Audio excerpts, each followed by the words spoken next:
Hello again and happy Halloween. Now, I've spent a long time preparing for this year's one. Sorry, the tangerine is not part of the preparation. So before we start, there's something I want to show you.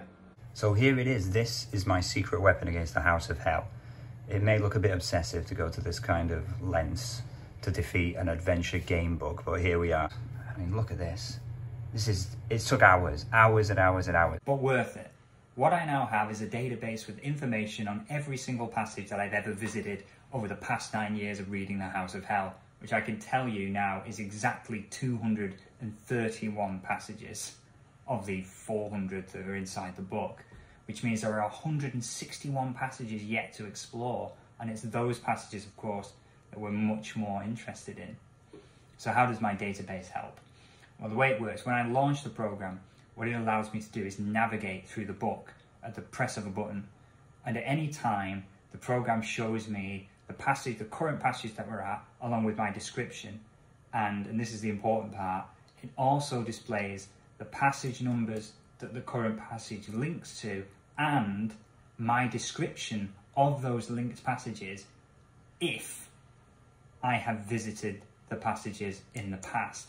If I haven't visited a linked passage before, the program simply displays question marks, which means I can very quickly run through the House of Hell looking for opportunities, looking for paths that I haven't yet taken. 161 unexplored passages. How many deaths? How many pointless dead ends? What unimaginable horrors wait to be discovered from the mind of Steve Jackson committed to his cursed book? I don't know. Let us, for the 10th year in a row, enter the House of Hell.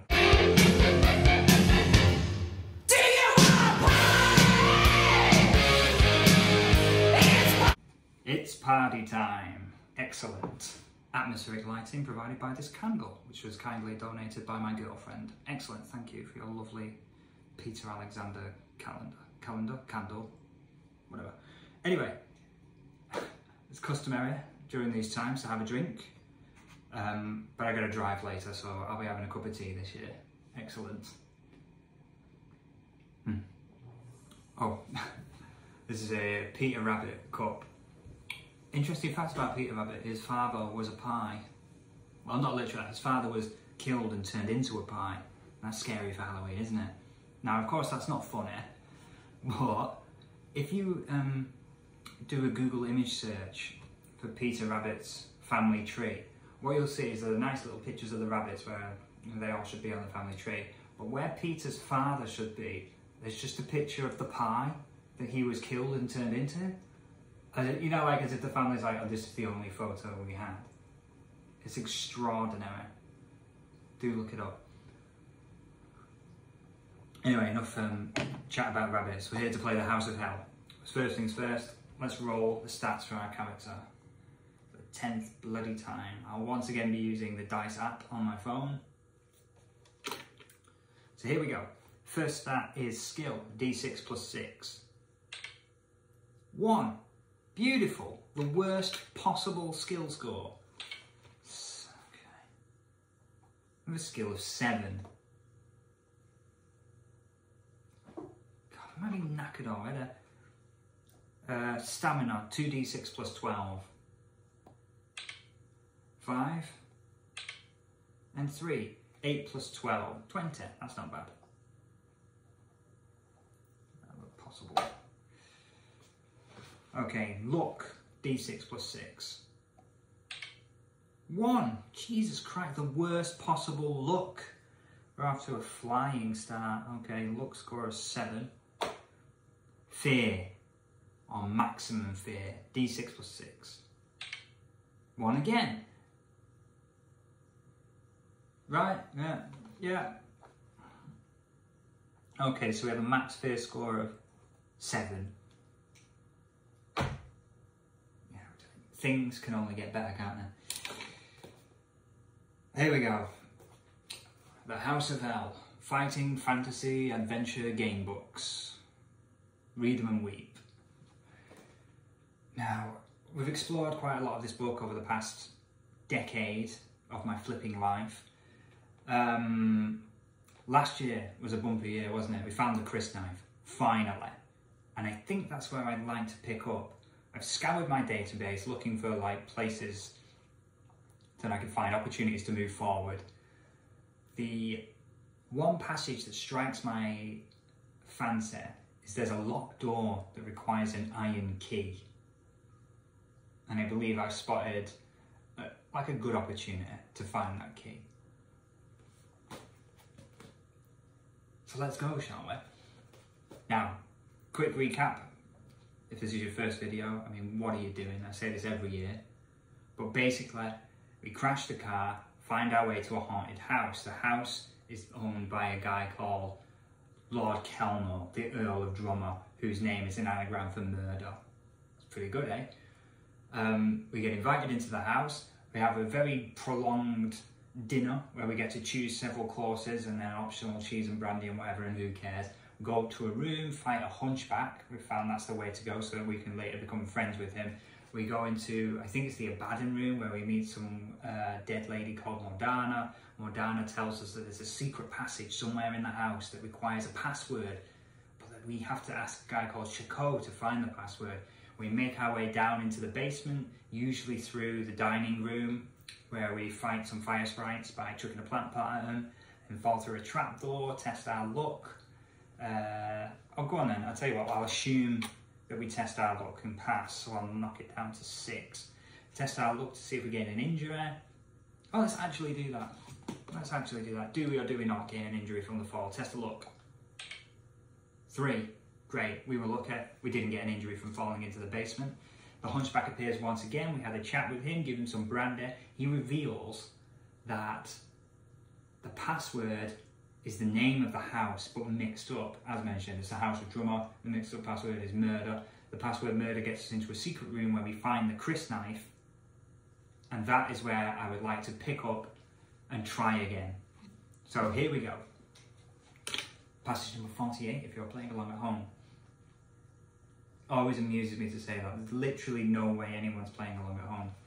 Can you even buy a copy of The House of Hell anymore? Is it possible? Is it in print? I don't know. Passage number 48. You step into the small room, glancing around to make sure you are safe.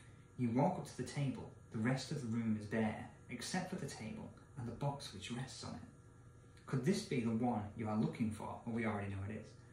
It is a handsome rectangular box made of wood with brass fastenings. It looks like a case for a pair of dueling pistols. I'll say it again. How does it look like that? You undo the catch and flick back the lid. Turn to 35. Here we go. Here we flipping go. I mean, I already know it's the crysknife, but it's still kind of exciting. Your eyes light up as the lid falls back. The box is lined with red velvet, and there in the middle is a pearl-handled dagger. Its silver blade is wavy, but it is finely polished and razor sharp. An inscription in the wooden top reads, "The Crysknife." A blade fashioned for the glorification and pleasure of the demons of hellfire, our true masters. Hang about. So if this is a blade which is meant to be used by demons for the pleasure of demons, how is it to help us defeat a dark our true masters, to be used only by initiates, never to be wielded in the presence of the masters? Is it only to be wielded by initiates? So I get a feeling we're going to wield it, no problems, whatever. A sense of awe fills you as you pick up a knife. You turn it over tenderly in your hands and then place it in your pocket. For this find, you may add 3 luck points. Whoopee! So we're back up to 7. Luck. I accidentally adjusted our fear score earlier instead of our luck score. What a wally. There you go. But we're back up to, for God's sake, back up to 7. Great start, isn't it? 3 luck points. Now you must decide what to do next. Will you leave the way you entered and climb the stairs to the ground floor? Or will you search the room thoroughly first? We're going up to the ground floor, my friends. Turn to 293. Very good. Now, this is where we start to make use of my database. This is where I'm spotting some question marks. And this is the room with the mirror, if I remember rightly. So I'm sure that we met someone who said there was a secret behind the mirror, or maybe it was just a comment I read on one of my previous videos. But there's something here. You open the door at the top of the stairs. Facing you is a door. And to your right, the hallway ends at another door. Ah, hang on. 293. Ah, sugar, did I do that right? It's a bit early to be losing track of the page. I'm not even drinking alcohol this year. 35. Enter the planned stairs to the ground floor, 293. Oh, will you search the room? Yeah, 293. Alright, cool. The hallway ends. Do you wish to enter the door opposite on the door to your right? Or turn left into a main hallway? I think the door on the right, 260, but I'm just going to keep a hold of this passage just in case I'm wrong. I should have made notes. Like, I used my database to look through all these flipping things and find the areas where I should go, but then I forgot to write anything down. What a wallet. I think 260 is the way I want to go.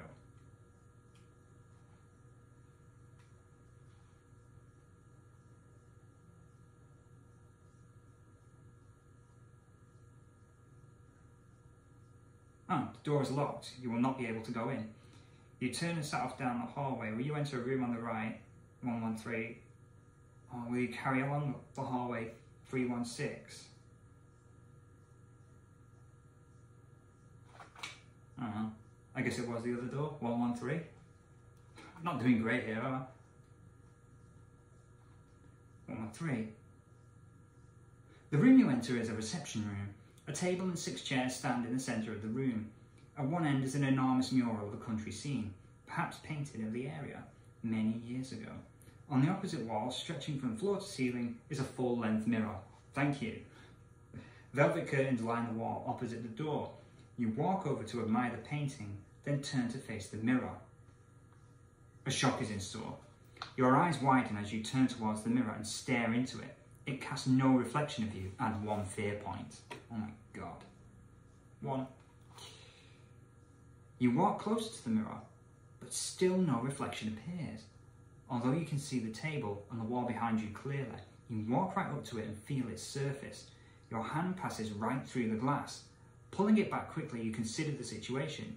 Will you leave this room, step through the mirror, or investigate the room further? Now, looking back over my previous runs, I'm sure I've come to this point a couple of times, and what I've always done is go through the mirror, as that's the most intriguing thing to do. But it turns out that there's a set of question marks over investigate the room. So if there is something in this room, I'll have bloody missed it. Here we go. Turn to 3, 2, 4, investigate the room. Right, exciting.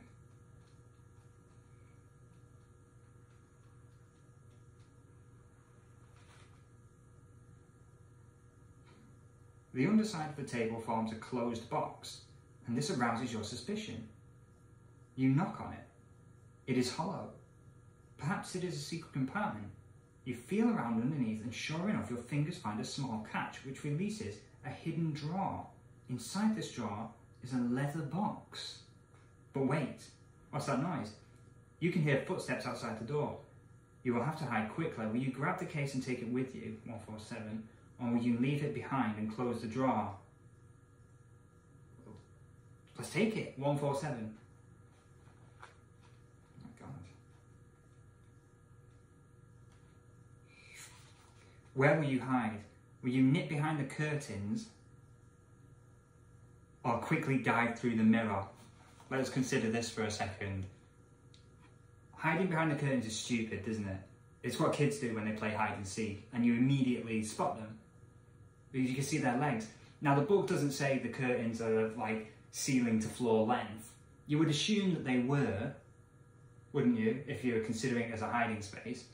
But even so, if someone stood behind a set of curtains, unless it's like a foot gap between the curtains and the wall, you're going to immediately notice. Also, the book notoriously withholds information, like it'll say, oh, there are some set of keys over here on the oven.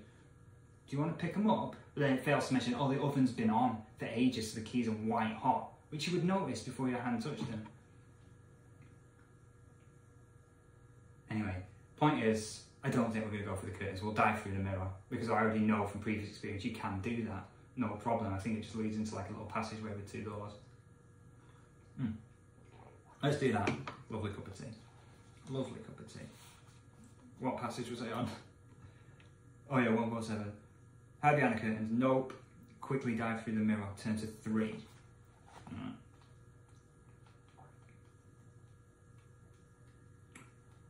Alright. Here we go. You grab the box and walk up to the mirror.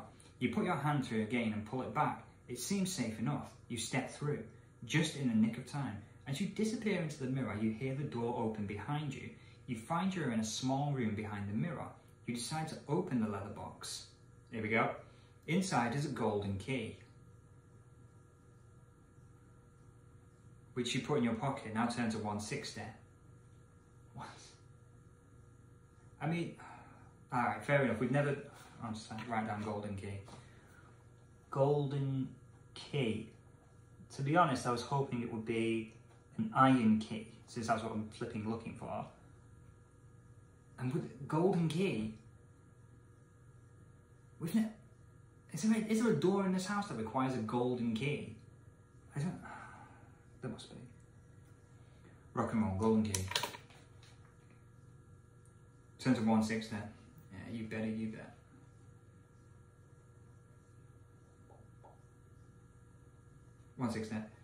Behind the mirror is a small chamber, just large enough for you to turn around in.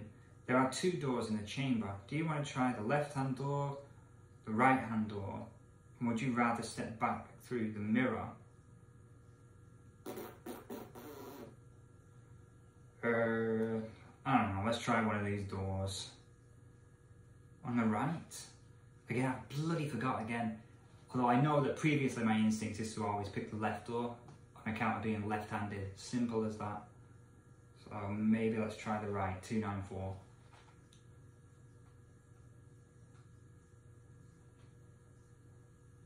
The door is locked. If you have any keys with you, you may try them in the lock. Do you have a golden key? It's ridiculous. The door is, well, I was lucky, eh? The door is locked. If you have any keys with you, you may try them in the lock. Do you have a golden key? If so, you can try it by turning to 10. That was a spot of flipping. I mean, it's not great. Do you know what it reminds me of? It kind of reminds me of. It was an episode of the Angry Video Game Nerd where he's like playing a game, I think it's called Frankenstein, the game, and he runs into like a character, I think it's sat on top of a tree or a big wall or something, and this character's like, oh, do you know there's a dangerous monster out there somewhere, and like builds up this mystery about this monster. But then it's literally like on the next screen. Like James is like, hey, have you heard about the monster? Oh, there's the monster, fight him. It's like, you find a mysterious golden key. What could it be for? Oh, here's the door. It's like literally, it's like finding the key on the floor, right in front of where the flipping door is. I don't want to tell you how to do your job, Steve Jackson, but I guess it's too late, isn't it? Since you wrote this in like the 1980s. Whatever. Oh, sugar. Yeah, number 10, here we go. The golden key fits the lock and turns. The door opens to let you into another small room. The dust and cobwebs suggest that this room is very rarely used, and it certainly looks fairly uninteresting. Again, why is he filling his books with things that are normal?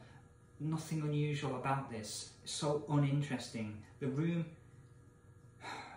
looks as if it's rarely used. It certainly looks fairly uninteresting. Why would you choose to write about an uninteresting room? At least make it interesting. Otherwise, why put it in the book? It doesn't matter. But in the thick dust on the floor, you notice one footprint, then another. Footprints. Someone has been here in recent life. Sorry. Someone has been in here recently. I can't even read it.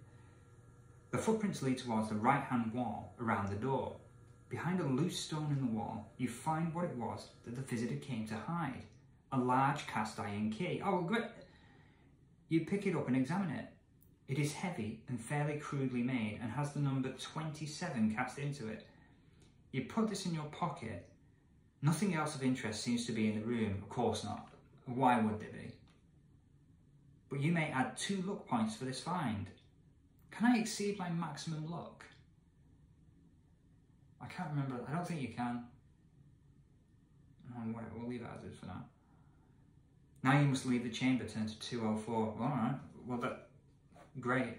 I don't see why he's giving us the runaround with the golden key, then the iron key, and I suppose it's just to give us an opportunity to turn the wrong bloody way, isn't it? Well, we've got our iron key now, lovely jubbly. 27, you got it. Maybe we have to turn to passage 27 when we try to use the blue key. Turn to 204. Will do. Whatever you say, Steve Jackson. 204. Do you wish to try the other door? Or would you prefer to step back through the mirror? Didn't we just try the other door a minute ago? It was locked. Oh, whatever. Go on, back through the mirror we go. 349. Lovely.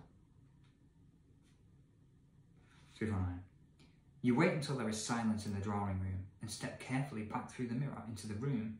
The coast is clear. You walk over to the door and leave the room. Turn to 131. A lot of passages in this book only have one link. So you're essentially like reading a normal book, but you have to turn the pages randomly. 131, yeah. And remember numbers while you're chatting rubbish. You leave the room cautiously and look around in the hallway. There is no one in sight. There is a door on your left, which you may try returning to 211. Otherwise, you may turn right and follow the hallway around. Turn to 58.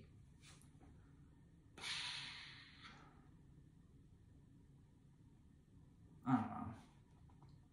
211. I'm sure the door which requires the cast iron key is around here somewhere on this landing. But I'm pretty sure the door which leads into the kitchen is also here. So I have to be very bloody careful now. Maybe 211.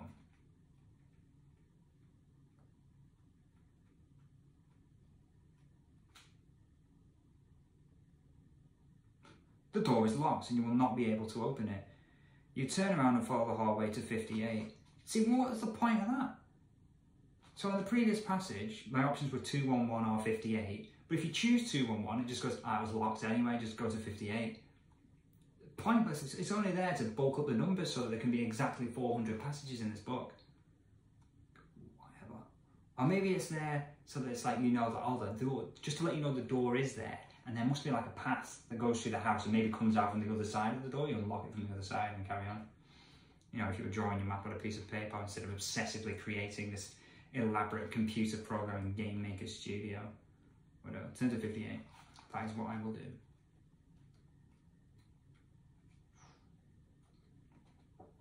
The hallway widens. You walk across to another hallway and continue in the direction you were walking until you reach two doors opposite each other. Will you try the door on the right, turn to 118?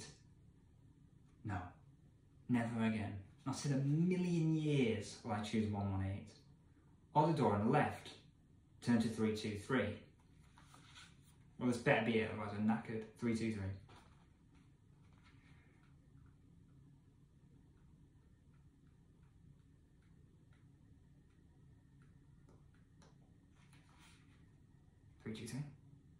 The door is locked.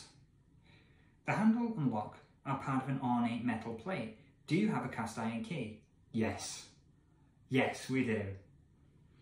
If so, deduct the number on the key from this reference number and turn to the resulting reference to open the door. Otherwise, you must try the door opposite and quickly, because you can hear footsteps approaching from the hallway. Turn to 118. This happened to us in the past, didn't it? We arrived at this door, didn't have the key, and were forced into 118, which is the kitchen. Now we do have the bloody key.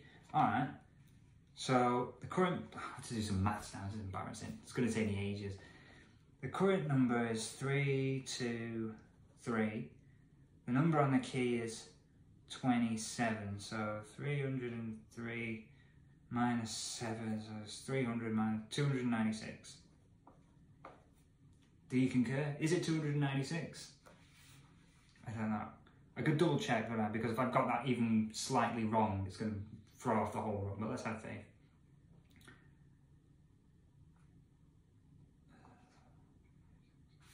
$296. The key turns and the door opens. Oh, good, that makes sense so far. You step into the dining room.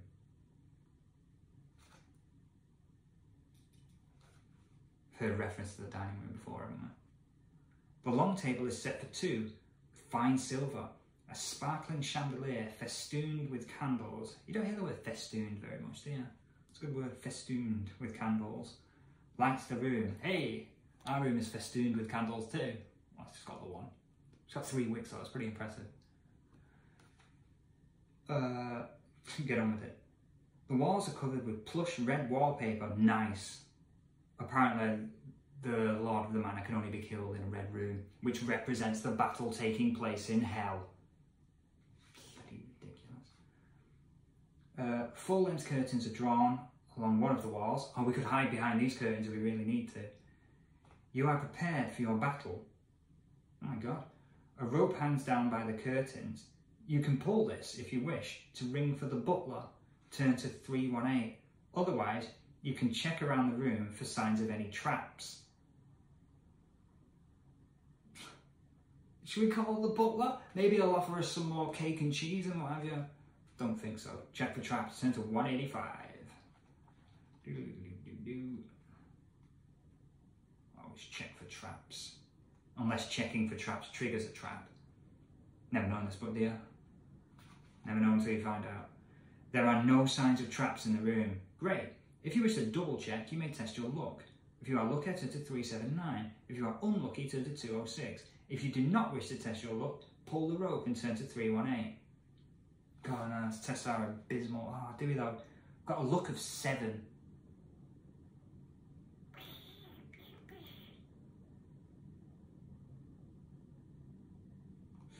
Alright. Go on, let's test a look, see what happens. There's something exciting. Okay.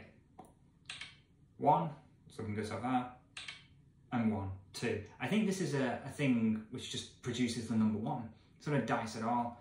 Anyway, so that scored a roll of 2, which is well under our luck score of 7, which is now reduced to 6. Reduced to 6. But we were lucky. Excellent. If you're lucky, turn to 379. It was super lucky.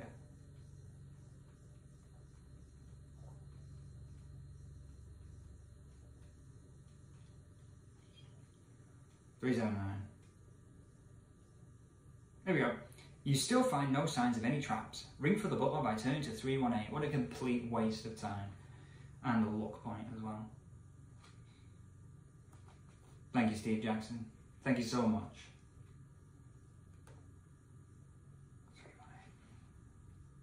Ring for the butler. Why would you ring for the bloody butler? A few moments later, Franklin's the butler enters the dining room. He is startled to see you. Yeah, no kidding. You demand to talk to the master of the house, and he agrees to pass on your request.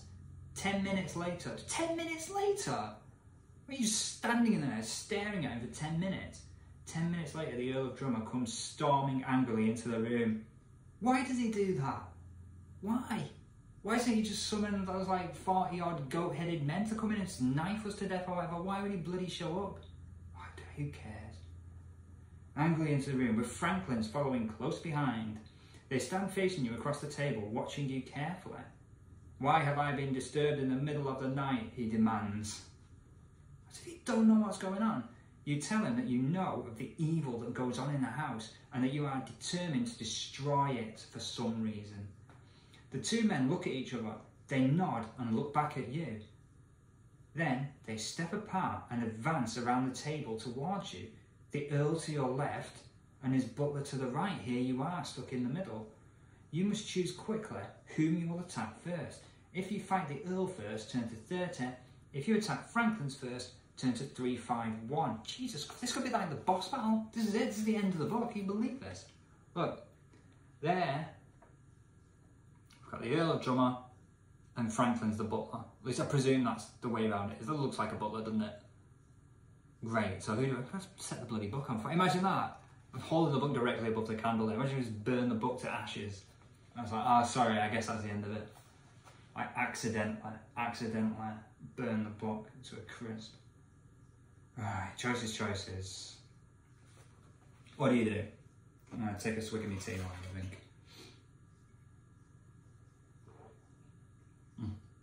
Thanks, Peter. Sorry about your dad. Now, my experience with boss fights is computer games. Boss fights often come accompanied by minions, don't they? And usually what I do is I knock off the minions first. Usually because they have abilities, like they can heal the boss or buff him, or just because they're annoying. Do you know what I mean? And it's best to control the battlefield to get the little guys out of the way first, so you're not having to deal with them. It makes sense to knock them out because their health is usually much lower. The classic example that I'm thinking of right now, oh my god, I'm always thinking about games, is in Grandia 2, and it's Valmar's Eye. Do you know Valmar's Eye in Grandia 2? It's got so many little bastards flying around the place. If you don't take those guys out first, it's a nightmare.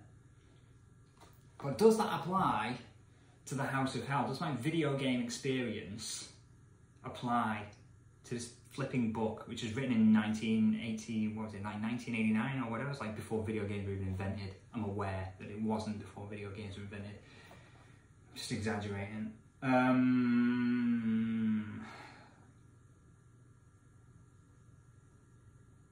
I'm going to go first, my first instinct. The Earl first, Franklin's first.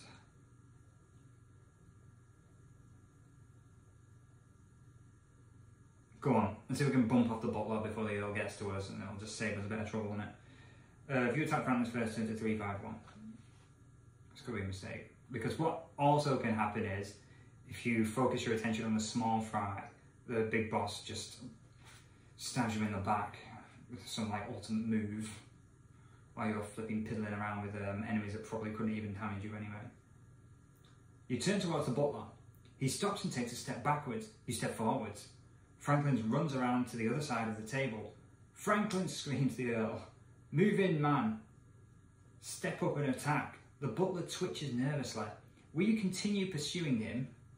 Turn to 336. Or will you leave the cowardly butler for the time being and concentrate on the Earl? Alright. Two options here.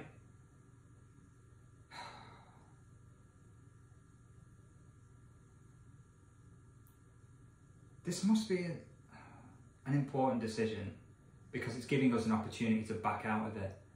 Although, I say that, like we've already encountered a couple of passages which seem to exist for no other reason than just to waste a bit of time and bump up the numbers of the passages.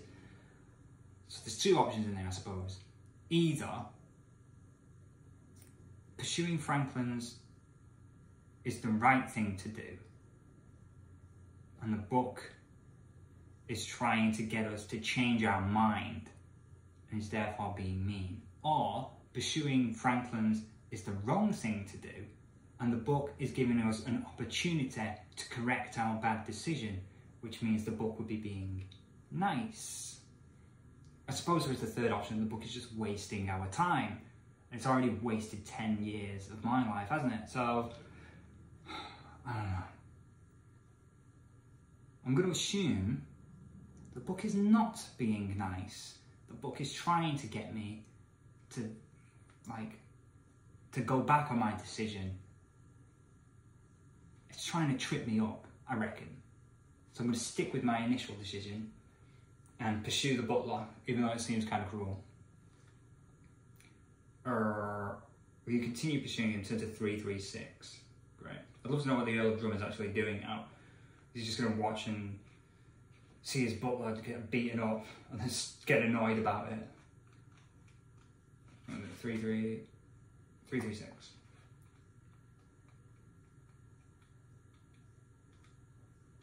Jesus, some heat coming off this candle. There's a point in every video where I look at the camera and it's like, is it recording, is it not? Yeah. You catch up with the butler in the corner of the room, resolve your fight with him. If you are attacking with the Chris Dagger, add 3 points to your skill during the battle. Franklin's skill 8, stamina 8. Well, it's a good job I get to add to this skill because our skill is actually lower than bloody Franklin's with ours. Alright, so with the adjustment from the Chris Knife, our skill becomes 10. So we're basically evenly matched with a bloody butler. So we've got a skill of 10, stamina of 20. So we have a slight advantage. We've got way more stamina than him and a little more skill. But with a few bad rolls, this could drag out. I should have re-rolled the skill. I should have just deleted the video, start again with a fresh roll, but that's not how we do it. Alright, Franklins. Skill 8, stamina 8, fear and awe in your eyes, something something, break your hands until they bleed or something. Checking out what you can find, staring down eternity. Franklin rolls 2 and a 2, which means he's got 12. Right, we need to beat that. Oh, easy peasy. We roll a 1, god damn it, 11. So it's at least a draw. And a 3, right, he's down. He's down to 6 stamina. Let's make a, where's the page? What page are we on? Alright, 3, 3, 6. Right, where's that? Right, so Franklin's down to 6. Alright, here we go again. Oh, I accidentally went over to something else on my phone. Here you go, Franklins. A 6, Jesus Christ. And another 6. Alright, okay. So he's got 20. Damn it. We need at least 10. A 6. That's true, okay. And a 1. 17. So I... God's sake, he's more than that. So that's stamina down to 18. Okay, here you go again, Franklins. He rolls a 3. And a 2. 5. 13. Okay, 13 to beat. 5. That's 15 already. Goodbye. 6. 4. 2 more hits on Franklin's and he's done. 2 and a 3, that's a 5, another 13 for Franklin's. That's a 15 for us, bye bye. Don't even need to roll the dice another time. 1 more hit and he's a goner. Come on, Franklin's. He rolls a 1, it's not looking good, Franklin's, and a 3. So that's a 4, 12. Yeah, we can't lose. Bang. Goodbye, Franklin's. That's him done. Done and dead. Alright, if that's enough dice out of you. When you have inflicted your first wound on Franklin's turn to... I don't bloody believe it. When am I going to learn to read the entire passage? I get to the fight and I'll be like, okay, resolve your fight. Right. I mean, thank you, Steve Jackson. Thank you so much. When did I suffer the wound? Oh, do you know what? I'm going to just accept that wound as part of my own stupidity. Although if I end up dying... this book, I'd be pissed off.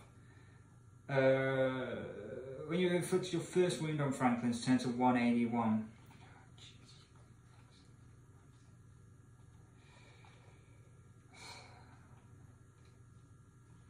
181. The butler screams as your blow strikes him. The man is obviously not the violent type, as the agony in his voice is certainly not warranted by your modest hit. His cry continues, it becomes deafening, and you are forced to step back and cover your ears with your hands. But this is not the anguish of an injured man. Steam begins to rise from the floor and it engulfs the butler. His expression changes from a scream to a vicious snarl, and his eyes widen. A transformation is taking place before your eyes. The form of Franklin's melts away and is replaced by a hideous demonic beast. Steam hisses from its mouth, its scaly skin is dark, its hands are now 2 vicious claws which slash the air before you. Its feet have become hooves, goat-like hooves. You must add 3 fear points as you witness the creation of this demon from the depths of hell. Jesus. Alright, 3, so the fear goes up to 4. Where did I pick up that fear point? Oh. 4 out of 7 fear. If you are still alive, I don't know if that means from the book or if you've just died of old age trying to get to the end of this thing. If you are still alive, turn to 109 if you are using the crysknife, or 52 if you are not. If you are still alive, turn to 109 if you are using the crysknife, 52 if you're not. Oh, lucky for us, we are using the crysknife, so hey, hey. And here's a picture of the demon. Look at that. Oh my god. It's all escalating, isn't it? This feels like the bloody end. Is this... Oh well. But imagine if we would have gone for Kelnor, probably this thing would have got us, wouldn't it? Lucky. Bloody lucky. I mean, I assume. Maybe if we went for Kelnor, like, nothing would have happened. God knows with this book. 10 to 52. We've still got to face Kelnor after we sort this thing out. If you're still alive, yeah. Turn to 109 if you're using the Chris knife. So 109 if you are using the Chris knife. Yes. 52 if you're not. No. 109. Can you defeat the demon which now stands before you? If not, it will certainly kill you.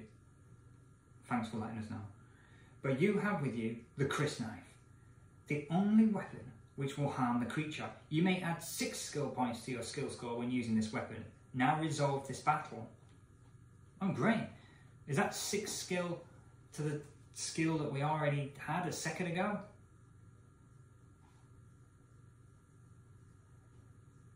Whatever. That would take our skill up to 16. Fine. 16. I mean, it's still pretty average. 16. Battle the Hell Demon. Now resolve the battle. Hell Demon. Hell Demon. What? It's pretty... I've just snapped a pencil on it. Alright. Hell Demon. I mean, as far as names go, it's pretty good, isn't it? Pretty creative, pretty inventive. A lot of weird names, rooms in this house. The Abaddon room, the Tutavilius room, so on and so forth. What's the demon called? Hell Demon. Great. Skill 14, stamina 12. So again, we've got a bit of an edge. Not much, but we do. Right, here we go again. This is the exciting part, isn't it? Endless dice rolls. Right, so we've got a 2-point lead on this thing, thanks to the Chris knife. Here goes nothing. Roll for the Hell Demon. Skill 14. 6. Jesus Christ. May you help us out. Right, so there's a 20. 22. Can we even beat that? Must be able to. Here we go. 22 to beat. 6. Pretty good. 5. 11. So we have 27. Yeah, take that. Take that, Hell Demon. Down to 10 hit points, 5 more hits. Hell Demon. 1. That's more like it, isn't it? And 2. 3. Okay, 17. Alright, well, we basically can't lose. We've got 16. The minimum we can get is 2. So stick that up your ass, Hell Demon. 8 stamina points. Okay, Hell Demon. 2. And a 5. Okay, 7 to 14, 21. 21 to beat. 4, that's 20. 23. Jeez, we're knocking this Hell Demon around. The hell's Kelnor doing while this is all going on? Hell Demon. 2. 5, 7, another 7. 21. 17. 20. Okay, we lose that round. Stamina down to 16. Still 3 more hits on the Hell Demon and he's done. 1. 4, 5. Okay, 19 to beat. That's up to 18. Brilliant. 4 stamina, 2 more hits. 5. God, this is going to go forever. That takes on to 19. 20. 20 to beat. Great, that's 20, so whatever, 24. 1 more hit. Alright, here we go. 2 for the Hell Beast. 16. 19. 17. Brilliant. Brilliant. There goes the Hell Beast, the Hell Demon. I do apologise. Guy's got a mind of his own. If you win the fight, turn to 400. Can you believe that I didn't check, just given what happened a second ago, that I didn't check to see if it didn't, like, if you inflict 1 hit, do this. If you, I don't know. If you win the fight, turn to 400. 400, that's the final passage. Is that it? What about, turn to 400? I don't believe this. The creature howls as you strike the final blow. It totters on its hooves and crashes down onto the table. As it falls, its flailing arms smash into the chandelier in the centre of the room, scattering candles onto the floor. From behind you, another cry goes up, and your other attacker, whom you have forgotten about completely. No, I haven't. No, I bloody haven't. The whole time I was thinking, what the hell's Kelnor doing? Wait. Hang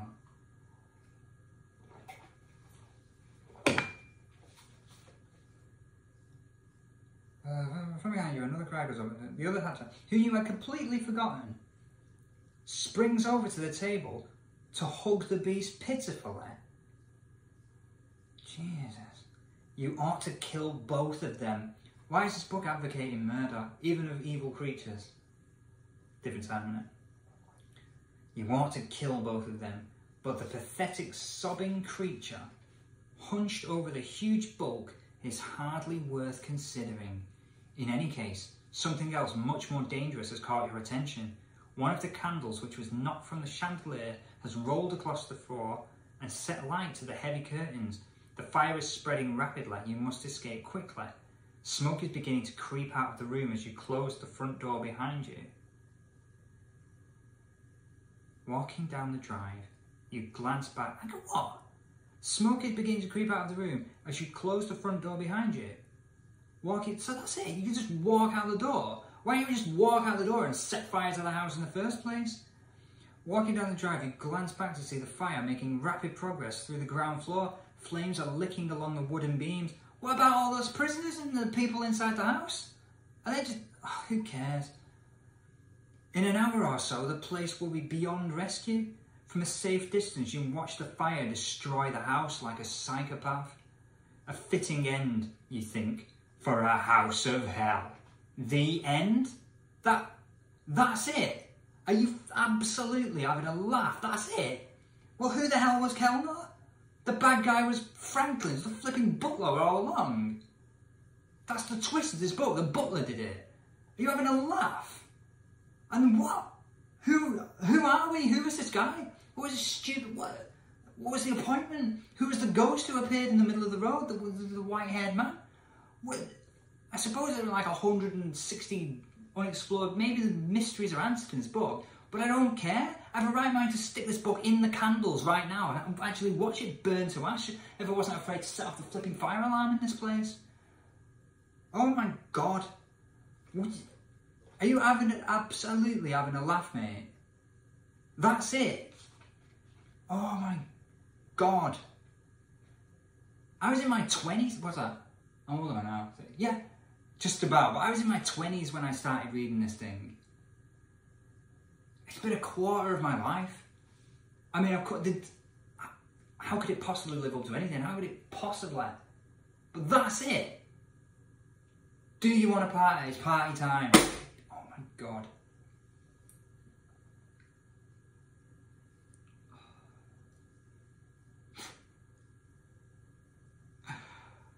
Well, look. I suppose I should be happy. Finally, I finally defeated the House of Hell. That might be the first in my... I'm so excited.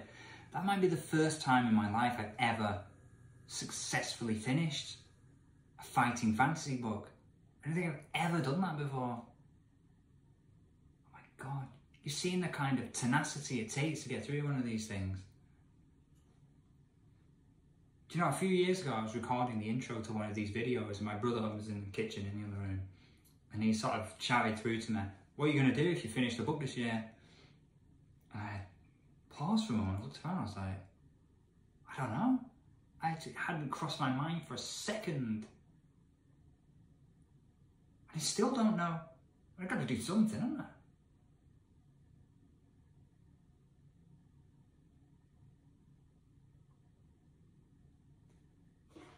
Jesus, what do I do now? Oh my God.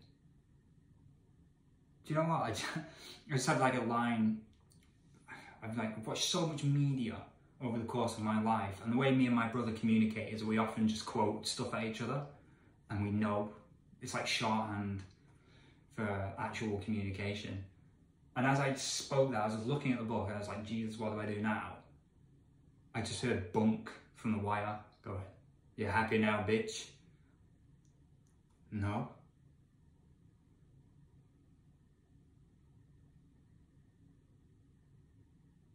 Well,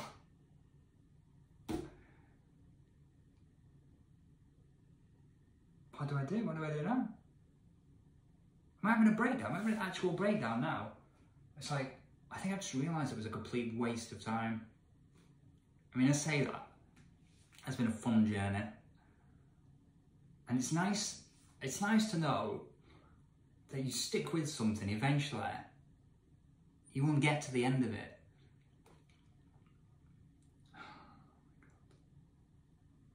Like, it's not exactly a big achievement, is it? Finishing a House of Hell book. But that mindset of having a problem in front of you and finding a solution. What am I trying to do? Why am I trying to find some kind of meaning in this? What the hell am I going to do next year?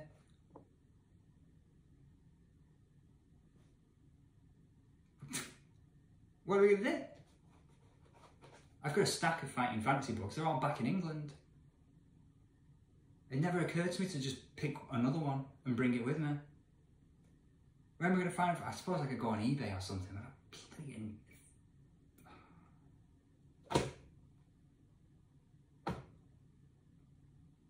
Do you know what? I've spent the past 10 years essentially mocking this book and calling out Steve Jackson, like, why have you done this? Why have you done that? It's very easy to say that, isn't it?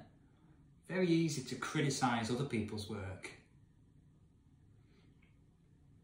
Maybe I could have a crack at writing, one of these kind of books. Maybe that will be what we do next year. Take a look at one of mine. I'll craft an adventure, put somebody else through this rubbish.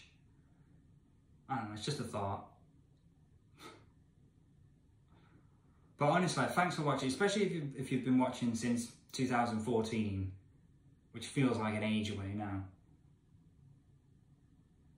I hope you've enjoyed it. I hope it's been just like a little something each Halloween. It's nice to have a tradition, isn't it? Usually, apart from this, my other tradition at Halloween is I usually watch like a scary movie or something. And usually, I'm a bit of a scaredy cat when it comes to scary movies. One of my early memories is I went to watch Lost in Space in the cinemas, and there's a point in the film where Gary Oldman turns into a horrible spider monster, and it was too scary for me, I couldn't take it.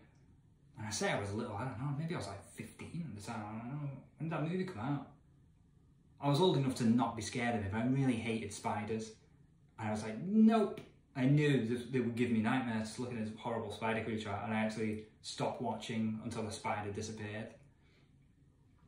Anyway, but what that means has been a deep gap in my knowledge of movies when it comes to horror movies. So sometimes at Halloween I'm like, oh, I'll check out like, say, the Aliens movies, or I'll watch like Romero zombie movies, or The Thing, or like some classic thing. So this year what I've been doing, instead of watching a movie, I started reading a book. The book was called, I think it's called The Scarlet Gospels, Clive Barker's book. Apparently it's like a sequel to Hellraiser. I've never seen any of the Hellraiser movies, but whatever, this book was on sale for like 99p, and I thought, go on then, that'll do. So that's what I've been doing for Halloween this year. And I'm sort of at the same time, I'm reading that, and I'm also listening to Garth Marenghi's Terror Tome, which is like a comedy horror book, which happens to be like heavily inspired by Hellraiser. So they're a nice pair. Clive Barker's The Scarlet Gospels, Garth Marenghi's Terror Tome. There you go. If you're looking for some other entertainment this Halloween, Mark recommends. I can't stop. I can't admit to myself that it's over. It's like I hate it, but I can't let go of it.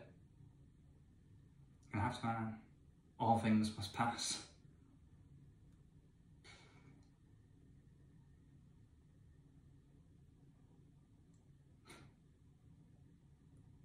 Incredible.